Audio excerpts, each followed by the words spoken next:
Okay, look at this. When I just tilt the computer a little bit, I can see the screen, and when I let it down, it goes away. And I can do it again,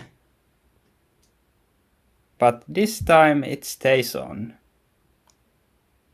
And I have 6 of these computers, and every one of them has the same problem.